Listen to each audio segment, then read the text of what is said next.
Feeling overwhelmed with your research paper? Don't worry. Once upon a time, I was there too.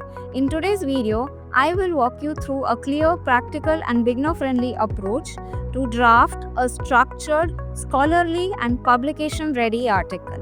Hi, I'm Dr. Radhika Kamdar, and after editing over 10,000 manuscripts, publishing book chapters, and internationally peer reviewed journal articles, I have learned that publication or manuscript is not just about data and analysis. It is about 3 C's: clarity, coherence, and confidence. So, first, let's understand the structure of a manuscript. A conventional manuscript consists of IMRAD. Now, what is IMRAD? I stands for introduction. What is the problem and why does it matter? Second, methods. What you have done, how you have done that.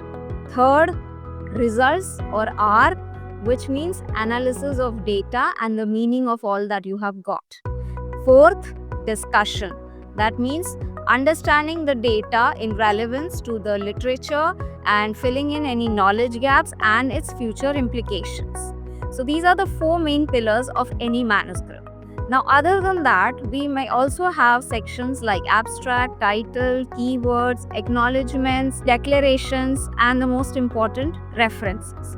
So I will make detailed videos about every section in this article or manuscript series. So stay tuned for those. And today we will just go through the overview of the entire manuscript. How do we start writing it? Now you have the general structure, but where do you start? So before you start writing, do the following groundwork while still conducting the experiments. First of all, determine your research question or define the hypothesis of the article that will form the crux of your article. In tandem, organize all your data in tables, graphs, figures, etc. so that you know what all stuff is eligible for inclusion in your article. Then, decide the headings and subheadings, and that will form the theme of the article. So this will go into the results section. Also, read a few high quality articles, manuscripts that are similar to your study, and also do some literature review, especially the review articles that are narrative reviews. So you will know how the overall tone and the flow of the manuscript goes in your field, and it will help you decide what to include and what type of data is eligible for the particular manuscript that you are writing and the journal that you are targeting. Don't worry about statistical power at this point because you will have time to redo the experiments or do multiple duplicates and triplicates as required. But try to do this beforehand before you're ready for submission, because every experiment will anyways need to be conducted at least thrice with appropriate controls, and it has to ensure reproducibility. Now you've laid the foundation, so let's start building on it. That is, writing each section separately. Always remember to start with the methods. Why? Because it's factual and it's mainly based on what you have done on the bench and your lab protocols. So that would be easy for you to write in your own words. Do not worry about structure, tone, tense right now. Just write it in your own words so that you know everything that you have done and you would want to include in the manuscript. You will have time to edit it out later, add and subtract things as and when you start the final drafts. Also, organize the tables and figures into sequence the way that you want them to appear. Based on this, you will be able to decide on your headings and subheadings for the sections in the results section.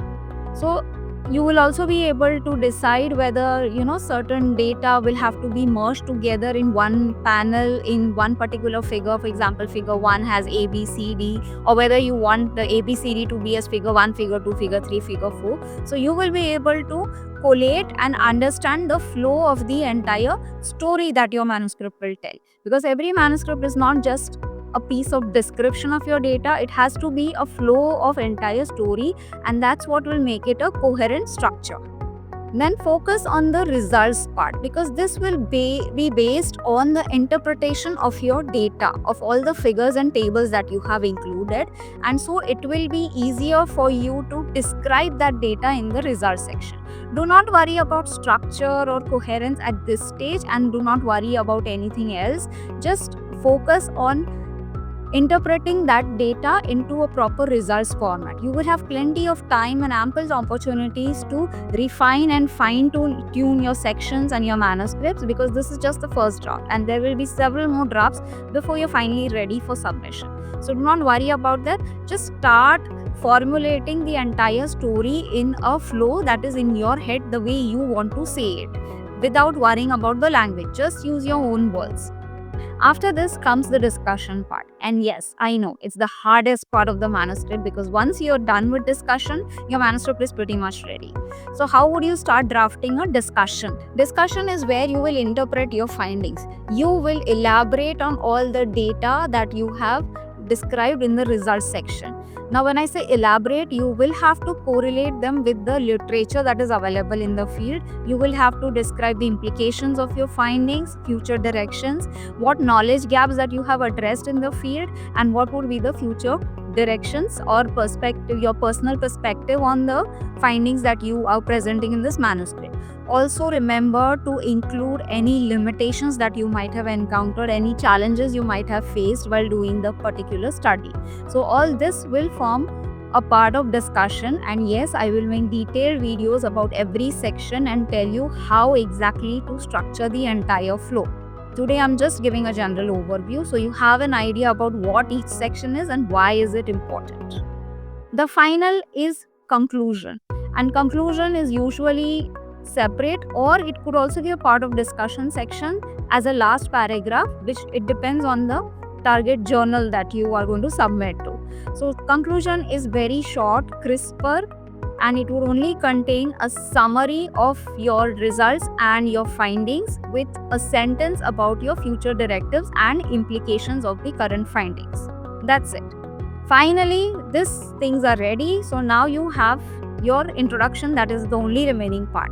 And once all these things are ready, it is easier to write the introduction, because it is basically just the background of your topic.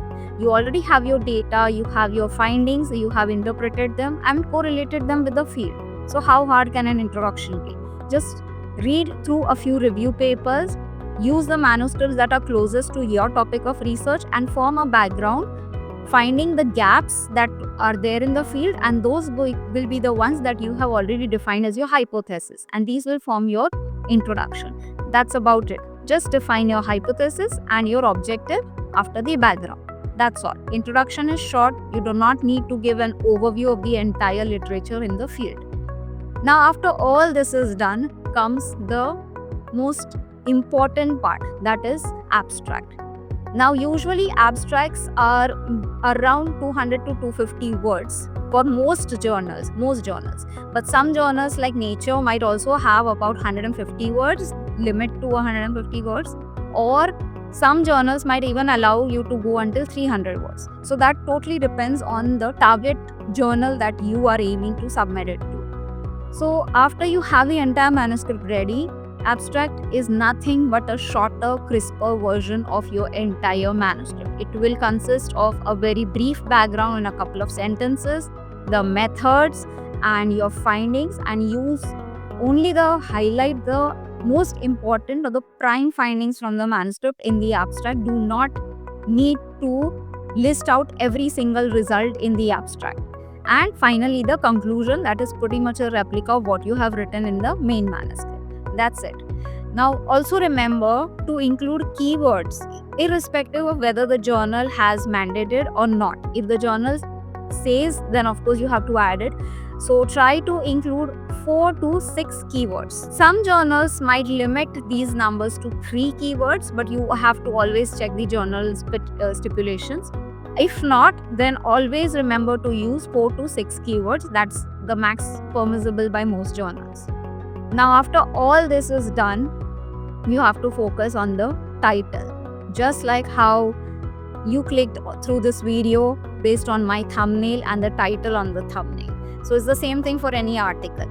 It is all about the title, the packaging of the entire manuscript. So the title has to be attractive and enticing for the reader to be interested in delving deeper into your article.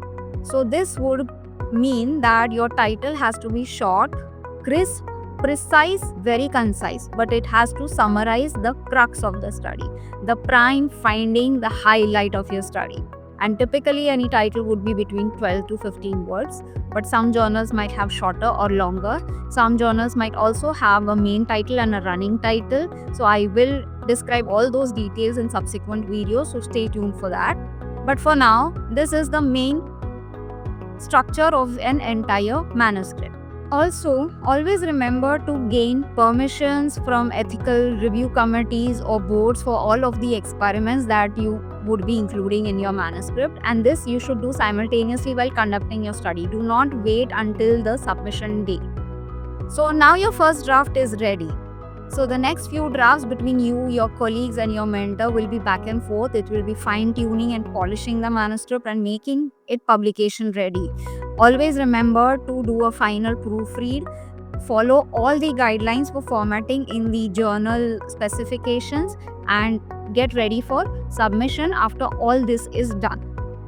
Now remember also that you have to choose, of course, one target journal, but always remember to keep a backup of 2 or 3 other journals in case of any rejections.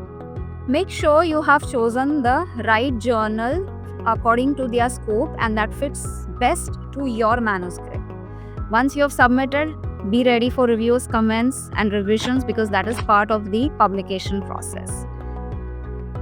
So if you're writing your first draft, remember, don't aim for perfection, just aim for progress. With each draft, you will improve and you will get there. A pro tip for here, writing the manuscript for the first time, is that your goal is to communicate, not confuse. State anything that you're stating with clarity, confidence, and it should be coherent. The reader should understand what you're saying. Publication is an integral part of the research journey or research career, and I've already made a previous video about how to decide whether research is the right career for you. So if you have not, please go ahead and check out. And if you found this video useful, please do like, share, subscribe and comment about your specific problems and questions you might have while you are drafting your manuscript, and I will help you out. And you can also contact me at info@manuscriptease.com, where I can help you with any academic issues and problems, right from structuring a manuscript to preparing for interviews and applying for your future positions. So stay tuned for more videos about how to draft a cover letter, how to draft a perfect abstract, how to format references and many more things. So stay tuned for Raj's Research Room.